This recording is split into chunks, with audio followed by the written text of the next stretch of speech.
Well, my name is Pascal Pan. I'm the keyboardist for the symphonic metal band Elvellon.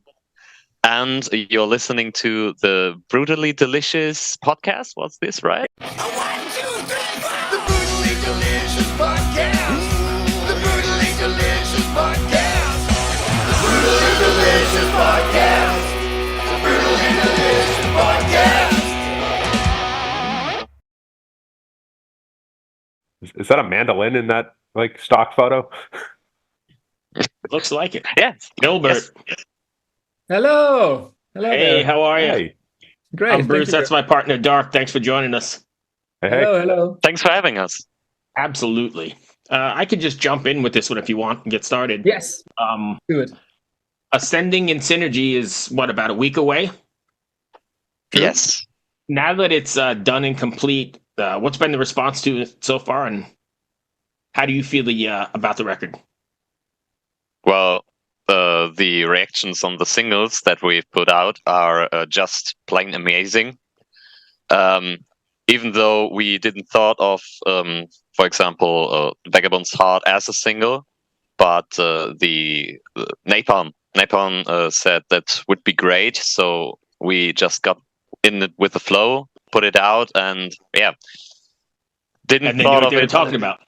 Yeah. And then these amazing responses in the comment section came in, and we couldn't be more happy about everything. Were you guys open to them suggesting that, or was there some pushback? We had some discussions in the band, but came to the conclusion that we hope for their experience in this kind of decisions. Yeah. I agree. You defer to them, and it paid off, so that's great. Yeah, of course. Yeah, true. Dark?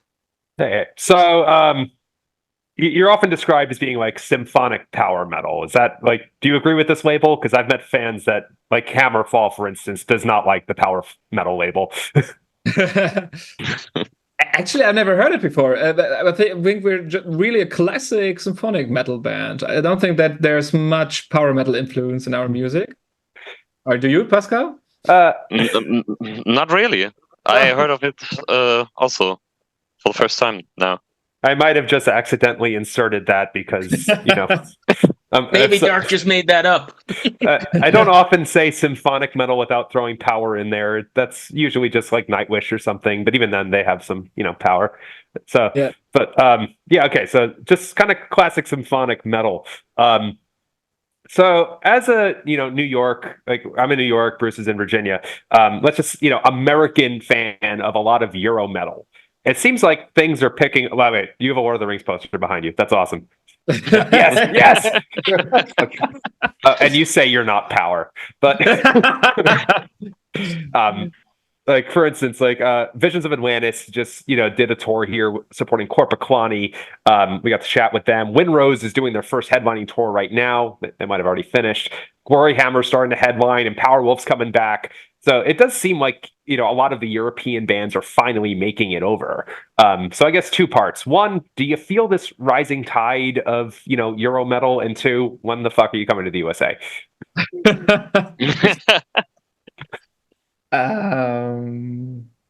Personal. Yeah. Start. It's okay.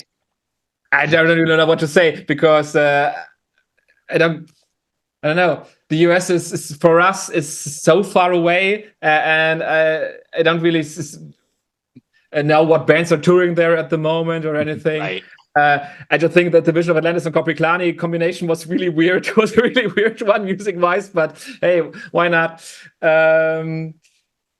Yeah, we wish to come one day to the US. Of course, for a European band, that's really a high point. It's a really next level thing, and we're really looking forward to that. But I'm afraid we're not there, not quite there yet. But hopefully, let's see. Maybe with the next album, I don't know.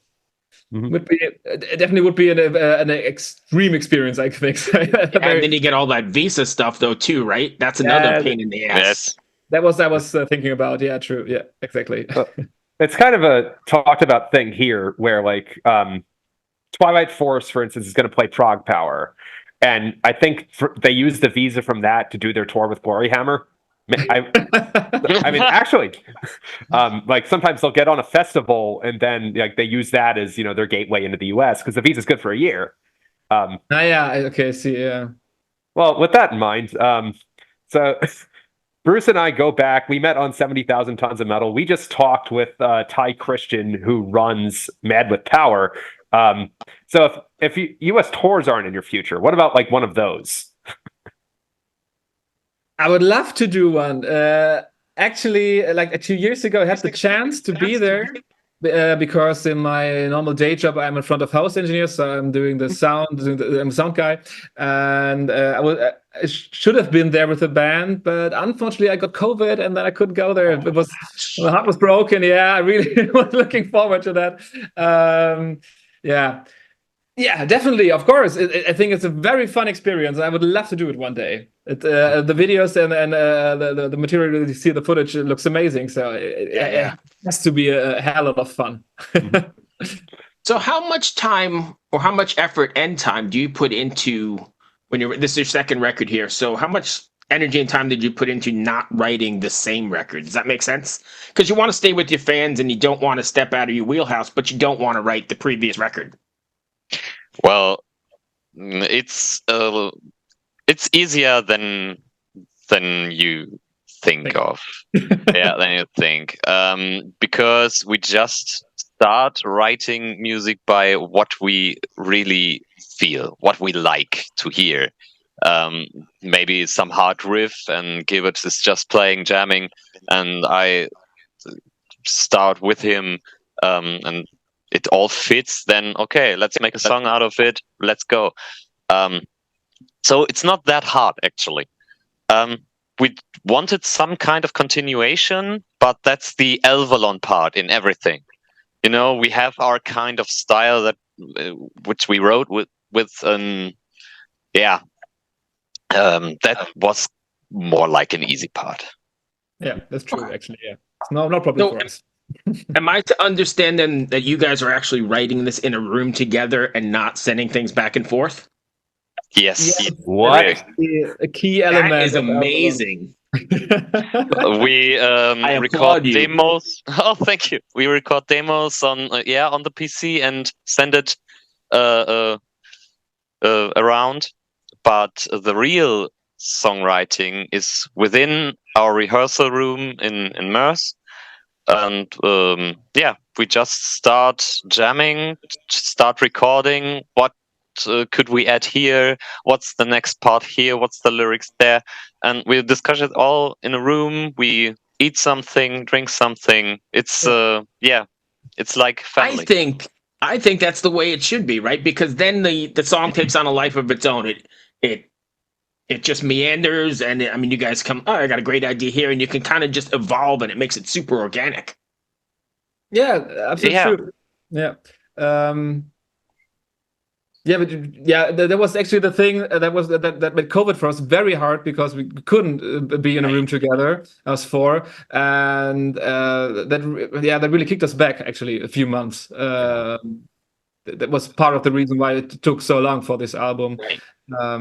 Because we think it's a great way. It's not very efficient, I have to admit, because there are 4 people in the room, or even 5 sometimes, all have the ideas of the song, and really have to discuss and talk a lot about the songs, more than we play actually. When a song is done, we know that each and every one of us is truly behind the song. So yeah, I think in the end you can tell when you listen to a record that's been done that way, as opposed to a record that's just been emailed. And I know it's easier, and you could take advantage of technology if you're not in the same parts, but I love that you did it that way. That's beautiful. Yeah. I think we combined it in a very good way, the technique and the reason that we have to stay in a room together. Yeah. Yep. Dark? I'm still trying to process this. There were like other questions I had, but I want to keep going with this idea. I guess that's one, is it like a group songwriting credit that you guys have? I'm sorry, I haven't looked into that, but it's exactly like that. Yeah. Mm-hmm. Yeah. And Wow, like I was totally not expecting that. Like most of the time, like we talk to musicians, it's like, oh yeah, one person writes 80% of the music, and then maybe someone contributes one of the chorus lyrics. Right. So, uh, are you guys like you're friends? Is that what I'm like picking up from this? Like most bands I see is like I think they see each other as coworkers. They can be around all day, but yeah, go. Yeah, we're friends and even family. We grew up mostly together. For example, our drummer Martin and I, we went to kindergarten together even. Oh wow. So we all come from the same area, and the exception now is Jan because he's a new bass player because he's kind of new. We searched for a bass player recently, and yeah, he joined us. So but yeah, it's like every already time 5 years ago. yeah, okay. But yeah, it's easier and funnier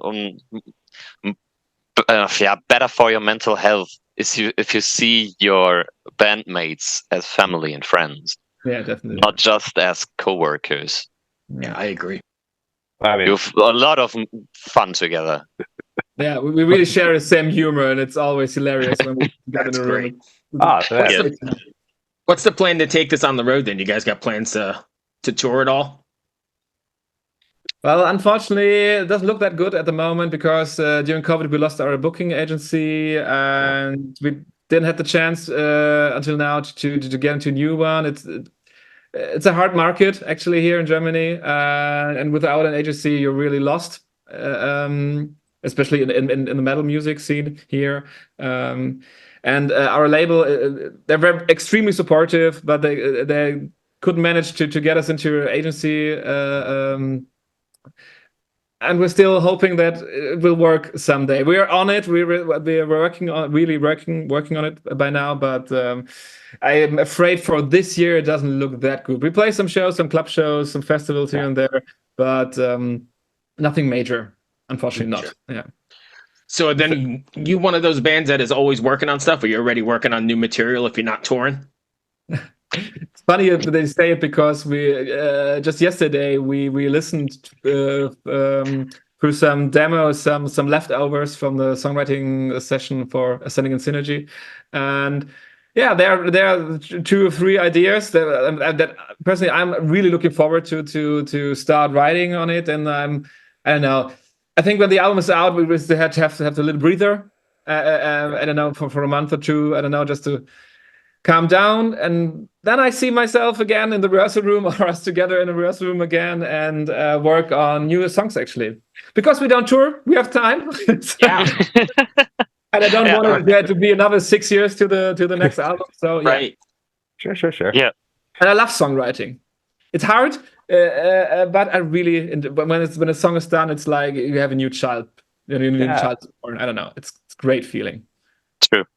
So if you were like, let's just say, I don't know, COVID never happens and you still have your booking agency, who would be your dream tour mates? And please don't just say Iron Maiden because they make a lot of money and get you fans. You know what I mean?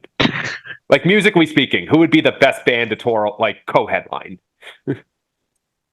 Well, I would say something similar, even maybe orchestral, but I wouldn't say now that it would be efficiently to tour with Nightwish, for example, because having 2 bands too similar to each other could be quite boring, and mostly the fans would, or the audience would then go for the big band, not for us.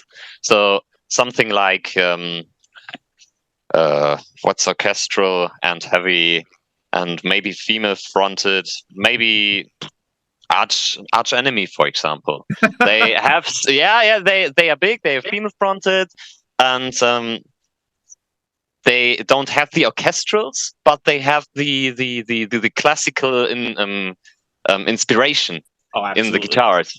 So I see some similarities here and there, but different enough that it's still interesting. Sure. Gilbert, were you thinking that, or? I've been asked that question before. It's really hard to pick a certain band because for me, most important is not the music. The music fits, but if the people-wise, the characters fit. Because we had tours with bands where it didn't fit at all, and just the whole thing didn't feel right, and I don't know. There was some kind of competition during the tour, and I don't like that stuff at all. So I would love to tour with a really chilled band. And I don't know, for some reason, a lot of bands are not chilled. Really? That's That's not waters. This business nowadays, and I know we're part of the music scene and everything, but we like to be a cool band and a chilled band and be easy and have a lot of fun on tour. Not party every night. That's not our goal, but just to be good people on tour, just to be friendly to each other. A lot of laughing. Yeah, that's good. Nice. Yeah, that's the best. Yeah. Having a good time. That's more important than the music. Did you say a couple of minutes ago, by the way, that like the scene in Germany is really hard? When you said that? Yeah. From a certain point on, I would say, in the underground scene, it's everyone is quite chilled and cool, and when the bands get a bit more success and get a bit more ambitious, that often comes with a certain uncoolness. I don't know. Things get very serious, and at some point, some people take themselves too serious and their music, and then it just gets a bit stressed, I would say. Yeah. I'm just saying, like, as an American, I always thought if I wanted to start something like not death metal, I'd have to Germany. I'd have to go to Germany or Sweden or something. Like, but Germany was probably biggest there. So hearing that, oh man, that's kind of disappointing. I'm so sorry. I'm so sorry. Not the whole scene. It's just some certain bands are getting ahead of themselves. Yeah. Interesting. That's all I had. Dark, you got anything else? I think that's pretty much all I got. Yeah. So, dudes, before we go, a couple things before we go to clean this up. Can you tell us where we can find you, fans? Anybody watching? All your social media. Yeah, social media. Yeah, just Google Elvellon. It's ELVELLON. I hope so. Is that correct? Yes, it was. I've seen so many misspelled versions of our name. I'm so afraid myself by now to spell it wrong. Yeah, but I think we are the only band with that name, and the name doesn't pop up anywhere else. So if you want to find us, you will find us easily. Go to, I don't know, check us out on YouTube. That's always a good spot. Or, of course, the streaming services like Spotify. We are everywhere by now. I do have to say, I think I saw your name. Like the first time I saw it, I think I misread it as Elvin, and I'm like, oh yeah, they got to be like Blind Guardian. That's why I think I thought of Power. I'm sorry, like just that initial reaction. And they actually live around the corner here. It's the next city. Yeah. Yes. It's very funny you mentioned them. Yeah, I know the name is a bit misleading, but it comes from a time when. Yeah, from the really early days. The member that suggested the name is even not in the band anymore since, I don't know, 15 years by now, 14 years. Yeah, but that's the name the band always had, and we have to stick with it. It's a great name. It would be a good choice to change the name by now. Right. Hey, I appreciate you taking the time, guys. Good luck with the record next week. Yeah, thank you. Thank you. Fingers crossed someday you make it over to the States. Yeah, thank you very much. Thank you very much. Let's shake hands then. Yeah, and then you can buy me a beer. Of course. Another beer here. All right. Awesome. Dude, thank you so much. Thank you so much. It was very nice. Cheers. Thank you. All right. Bye.